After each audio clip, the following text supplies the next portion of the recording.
আগে আমি এসেছি, মালদাও গিয়েছি, তাছাড়া বাবুরঘাটে গিয়েছিলাম বাবুরঘাটে। তো সেখান থেকে যেরকম একটা সাড়া পাচ্ছি সমস্ত বাংলার মানুষের কাছে, বুঝতে পারছি মোদিজি যে গ্যারান্টি দিচ্ছে তার প্রতি মানুষের আস্থা আছে। এবারে লোকসভা নির্বাচন, এই নির্বাচন শুধু 5 বছরের জন্য নয়, মানে আগামী আমরা প্রধানমন্ত্রীজি বারবার বলছেন যে 1000 বছরে আমাদের কোন দিকে আমাদের ভারত যাবে তার নির্দেশ এবং নির্দেশিকা সেইগুলো তৈরি হবে। এর জন্য ইম্পর্টেন্ট খুব প্রয়োজন। আর বিশেষ করে বাংলার, যেটা আপনি একটু আগে বললেন যে জঙ্গলরা, সেটাকে অবশ্যই আমাদের মুক্ত করতে হবে। এবং আমি নিশ্চিত যে এখানে যে 42টা যে আমাদের আসন সংখ্যা আছে তার মধ্যে আমরা 30 থেকে 32টা আমরা আসন পাবো। পাশের রাজ্য থেকে যখন পশ্চিমবঙ্গের খবর শোনেন, নির্যাতনের খবর শোনেন, মুখ্যমন্ত্রী হিসেবে আপনার তখন কি প্রতিক্রিয়া হয়, কি হওয়া উচিত? কি বলবো, এর থেকে দুঃখের বিষয় আর কিছুই হয় না। আমরা দেখছি এখানে যেখানে মাননীয় প্রধানমন্ত্রীজি নারী শক্তিকে আরও শক্তিমান করার জন্য যেভাবে উনি চেষ্টা চালাচ্ছেন, এখানে আপনারা সবাই জানেন যে উনি আমাদের মাননীয় প্রধানমন্ত্রীজি যেভাবে একটা আনলেন নারীদের উত্তরণের জন্য, 3% রিজার্ভেশন পার্লামেন্টে এবং আমাদের বিধানসভায় সব দিকে নারীদের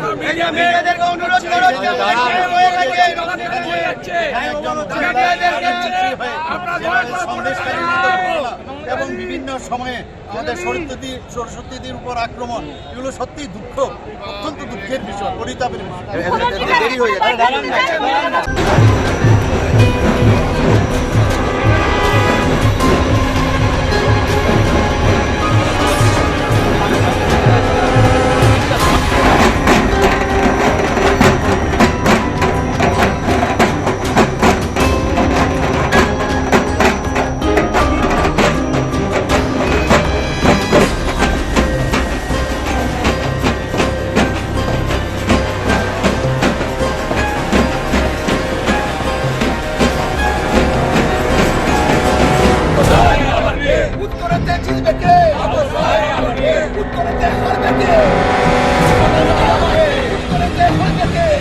পেয়ে গেছে তো, আরেকটা ছবি নিচে ক্যাপচার করো। হ্যাঁ,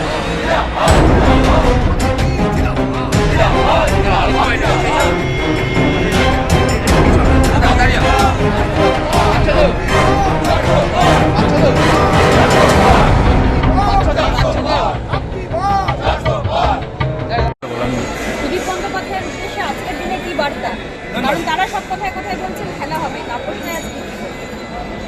ওরা তো খেলা হবে যেদিন মানুষ খেলতে নামবে, এবার তো মানুষ খেলবে, মানুষের খেলা হবে। এখন গণদেবতা মানুষ, জনতা জনার্দন, তাদের থেকে বেশি শক্তিশালী তো পৃথিবীতে কেউ প্রমাণিত হয়নি। না হিটলার, না মুসোলিনি, না স্পেনের রাজা, না অন্য কেউ। এই তো কিছু না, তুচ্ছাতি তুচ্ছ। তো প্যারাজাইট পলিটিশিয়ান, তার সম্বন্ধে আর আমার কিছু বলতেও ইচ্ছা করে না। পরাশয়ী গুলমলতা উদ্ভিদ, আর যার নাম বললে সে সমান। তাপস রায়।